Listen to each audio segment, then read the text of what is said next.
Now let us discuss about permanent tissue. Meristematic tissue हमने ख़त्म कर लिया था, परमानेंट टिश्यू पढ़ते हैं। Permanent tissues, these tissues originated from meristematic tissue. जो परमानेंट टिश्यू हैं वो मेरिस्टेमेटिक टिश्यू से ही ओरिजिनेटेड करते हैं। Different types of permanent tissues are formed by differentiation of cells of meristematic tissue. मतलब मेरिस्टेमेटिक टिश्यूज़ क्या थे, उनके सेल्स बहुत एक्टिव थे। जैसे ही वो मेच्योरिटी स्टेज पे आते हैं, मेच्योर हो जाते हैं, वहाँ पे परमानेंट टिश्यू क्या होते हैं, ओरिजिनेट हो जाते हैं। So what is this cell differentiation? Cell differentiation क्या होता है? The process of taking permanent shape. मतलब मैंने अभी आपको समझाया था कि जैसे ही सेल ने क्या किया, मेरिस्टेमेटिक टिश्यू एक्टिव हो गए, डिवाइड हो गए, नए सेल्स बन गए, वहाँ पे जैसे ही उसने परमानेंट शेप लिया, साइज़ लिया, फंक्शन लिया, उसी को हम डिफरेंशिएशन कहते हैं और सेल डिफरेंशिएशन कहते हैं। Characteristics of permanent tissue. जो परमानेंट टिश्यूज़ होते हैं they loss the ability to divide. ये एबिलिटी को, जैसे मेरिस्टेमेटिक टिश्यू के अंदर एबिलिटी टू डिवाइड होता है, ये जैसे ही मैच्योर हो जाते हैं, परमानेंट शेप में आ जाते हैं, they lost the ability to divide. They have definite shape and size. They are differentiated cells and carry out the specific functions. इनके सेल्स जो होते हैं लिविंग और डेड सेल्स दोनों होते हैं। जैसे मेरिस्टेमेटिक टिश्यूज़ के जो सेल्स थे वो लिविंग सेल्स हैं, इनके अंदर लिविंग और डेड सेल्स दोनों होते हैं। इसकी सेल वॉल थिक और थिन दोनों होती है, जैसे उसकी सिर्फ थिन थी। इनके अंदर cells are large with vacuolated cytoplasm. मतलब इनके अंदर वैक्यूल्स प्रेजेंट होती हैं लार्ज, क्योंकि स्टोरेज की नीड होती है। Types of permanent tissue. दो टाइप के परमानेंट टिश्यू होते हैं, simple permanent tissue and complex permanent tissue. So now let us discuss about simple permanent tissues. Simple permanent tissues are made up of structurally similar cells. These tissues are composed of one type of cell only. मतलब ये जो sales होते हैं ना, simple, देखिए इसका नाम ही है simple permanent tissue. It consist of only one type of cell, एक ही टाइप का सेल्स होता है।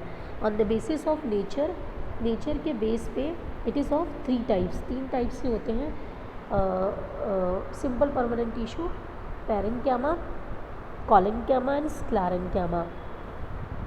Now let us discuss about parenchyma.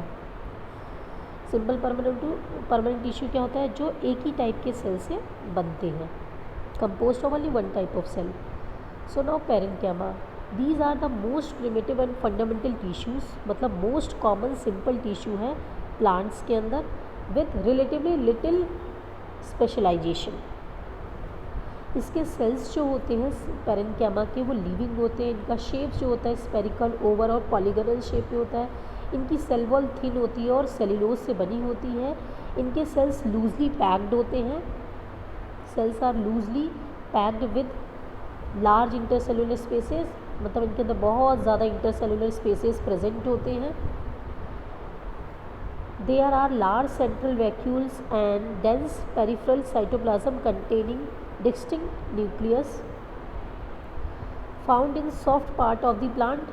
ये soft part of the plant में पाए जाते हैं as the context of root, ground tissue in the stem and mesophils of leaves. मतलब जो ये पैरेन्काइमा होता है ना, वो mainly most of the part of the plant के प्रेजेंट होते हैं। मतलब प्लांट के बहुत सारे पार्ट्स में प्रेजेंट होते हैं, स्पेशली सॉफ्ट पार्ट। जैसे कि आप देख लेंगे रूट में भी प्रेजेंट होते हैं, स्टेम में भी प्रेजेंट होते हैं, लीव्स में भी, फ्लावर में, फ्रूट्स में, सभी जगह पैरेन्काइमा प्रेजेंट होते हैं।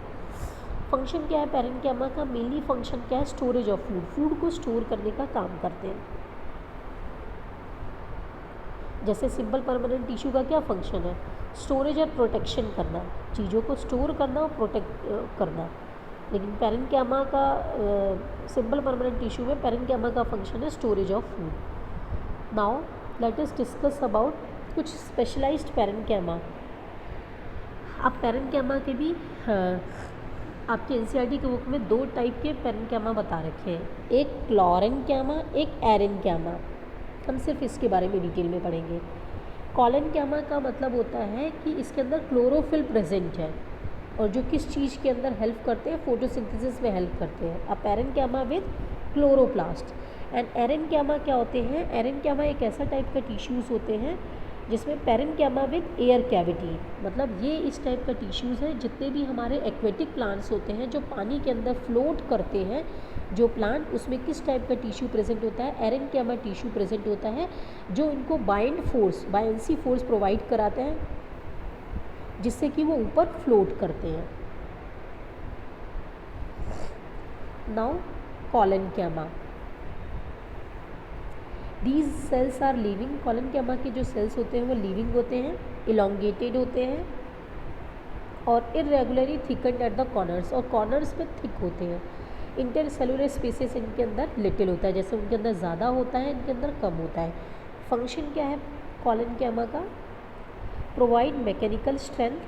Mechanical strength means provide flexibility to the plant, thus allows easy bending in various part of the plant like leaf, stem, absent in root without breaking. Now coming to sclerenchyma, sclerenchyma L नहीं आएगा। इसके cells जो होते हैं, इनके sales के जो tissues होते हैं वो डेड होते हैं, ये लॉन्ग और नैरो होते हैं। सेल्स आर वेरी थिकेंड, इनके सेल्स बहुत ज़्यादा थिक होते हैं due to the deposition of lignin. Lignin क्या है? केमिकल सब्सटेंस है जो एक्ट करता है like a cement and harden them, और उसे बहुत हार्ड बना देता है। इसकी सेल वॉल थिक होती है और कोई भी इंटरसेलुलर स्पेसेस नहीं प्रेजेंट होता है। Present in stem and around vacuolar bundles, ये स्टेम में प्रेजेंट होते हैं, वैक्यूलर बंडल्स में प्रेजेंट होते हैं, वीन्स ऑफ द लीव्स में प्रेजेंट होते हैं, और जितने भी हार्ड पार्ट होते हैं उसमें प्रेजेंट होते हैं, लाइक सीड्स में, नट्स में। In older plants outer protective tissue, older plant में आउटर प्रोटेक्टिव टिश्यू को हम क्या कहते हैं? एपिडर्मिक्स कहते हैं, जो undergoes certain changes and is replaced by secondary meristem. The cells on the outside are cut off from this layer, and this form a several layer of thick cork or bark of the tree. The cells of the cork are dead and compactly arranged without intercellular spaces. They are also have a chemical called suberin in the walls that makes them impervious to glasses and water. Complex tissue we will discuss in next class.